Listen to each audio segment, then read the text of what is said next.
I'm doing fantastic, and I can't wait to speak to Dr. Michael and jump right in to the first question. Dr. Michael, you have read thousands of nutrition studies. What's one finding that totally surprised you or made you do a double take when you learned about it? Oh, well, in this new book on longevity, there was a bunch of different surprises. The exercise chapter, I think, will shock people. Sleep, red wine, resveratrol, NAD supplements, vitamin D, fish, protein restriction, microRNAs. The list goes on and on. I learned just as much as anybody reading this book, writing this book, because we weren't taught this kind of stuff in medical school. And that longevity thing is something I'm living for as I try to kind of reverse aging. As I'm always trying to, I'm 52 years old and I'm trying to work on all those things and constantly, and I have all these doctors that are clients of mine telling me what and learning from them. What do you think this is a possibility we can live another? One of my clients is developing stem cell research, Dr. Robert Marks, and he said basically we can live another 80 more years after our lifespan is 79. Do you see people living into their 150s and 160s if we work on the things that you're saying about Well, longevity? we certainly never have to date. The question is, what kind of innovations will, for example, AI bring us in terms of longevity science? It's certainly possible. There are animals that essentially live forever with names like the eternal jellyfish. There are whales that live 500, 600 years. Fellow mammals. There's a type of naked mole rat that's essentially a non-aging mammal.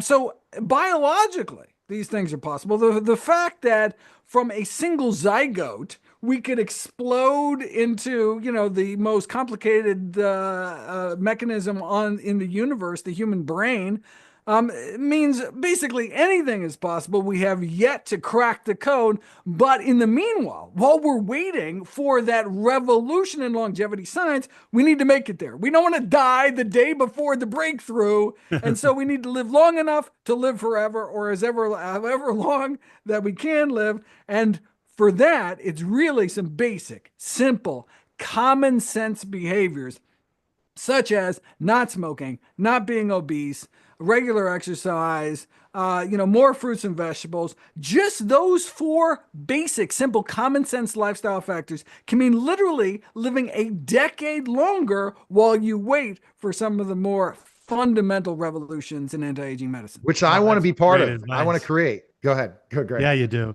I have two questions that I'm very curious about. The benefits of high polyphenol olive oil and krill oil. What's the deal? You Ah, hear about these things all the time. you do, because there are people trying to sell you such things. Ah, So polyphenols, there are thousands of different polyphenols, which are phytonutrients found within the plant kingdom. Certainly, the polyphenols in olives are the reason why extra virgin olive oil is preferable to regular olive oil, which is more highly refined. There are more of that you can see and taste and smell the polyphenols. There are bitter compounds in those olives. And so you can randomize people to extra virgin olive oil versus regular olive oil and see all sorts of benefits to the extra virgin olive oil that you don't see in the regular olive oil, which we then attribute to the polyphenols, which are refined out in the refinement process. The question is there something special about the polyphenols in extra virgin olive oil that you don't get from the polyphenols in berries or any other fruits, right? Olives are just fruits. Is there something special about olive oil? Now, maybe raspberries won't taste as good on your pasta or something. They're culinary things to worry about here too. But certainly, if you're all going to add an oil to a food, then the least processed, like extra virgin olive oil, would be a good choice. Now, do you practice what you preach, Dr. Michael? Well, when I travel, it's not as easy. I did 100 cities speaking tour in 6 months, and that was. But when I'm home, when I actually have control over my life, then I do try to not be a hypocrite and eat healthy by centering my diet around the healthiest food options, which are these, whole plant foods, the fruits, vegetables, whole grains, legumes, beans, split peas, chickpeas, and lentils, mushrooms, nuts and seeds, herbs and spices, whole grains, the basically real food that grows out of the ground. These are our healthiest choices, and I really do try to stick to them. Well, you mentioned traveling 100 cities. That's amazing. So you've been in a plane a lot, doing travel constantly. What's your favorite go-to snack at 30,000 feet that's healthy? Microwave purple sweet potatoes. You take a sweet potato, you throw on your way to the airport while the coffee's going, throw a sweet potato in, a few minutes, you got it. It can be a hand warmer if it's the middle of winter. And then you just whip it out on the plane. You get some weird looks and you just skin and all and just eat it. Very filling, delicious. Yeah, that's one of my favorite. Beyond that, it's mostly just kind of regular kind of trail mix stuff, dried fruit, nuts, not roasted, not salted, and maybe some kale chips if I'm feeling special. But yeah, those are kind of some of the basics Right. And you to mentioned help you purple while you're being. versus standard. Um, Why the purple? Oh, purple. Well, so there are special anthocyanin pigments, the berry-like pigments that make purple sweet potatoes purple, and maybe one of the reasons for helping to explain the longevity of the Okinawan Japanese, which a century ago were second longest living population in human history, and 70% of their calories, 70% of their diet was sweet potato based through a combination of different sweet potatoes, including the purple sweet potato. Cool. We're not talking fried sweet potatoes, though, right? All right. So basically, however you eat them, however you'd like to eat them, is the way you should eat them to get more of them, with the exception of deep frying. So, like tempura vegetables, not the way to get your vegetables. But beyond that, you can air fry them, though.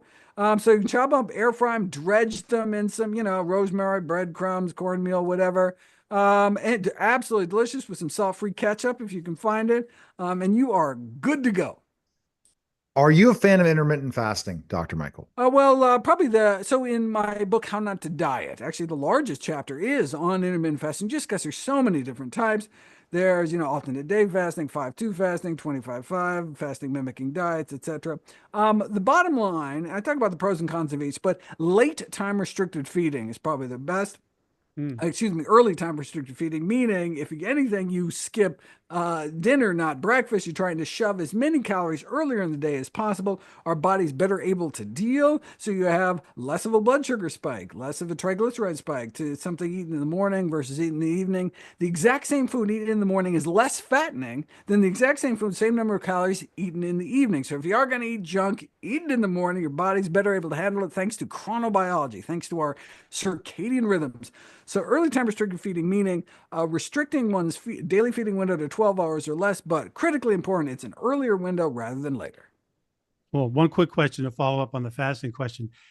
I hear a lot of this water fast, water only, 2 weeks, 60 days. I mean, is that safe? Is that? No, well, not without supervision.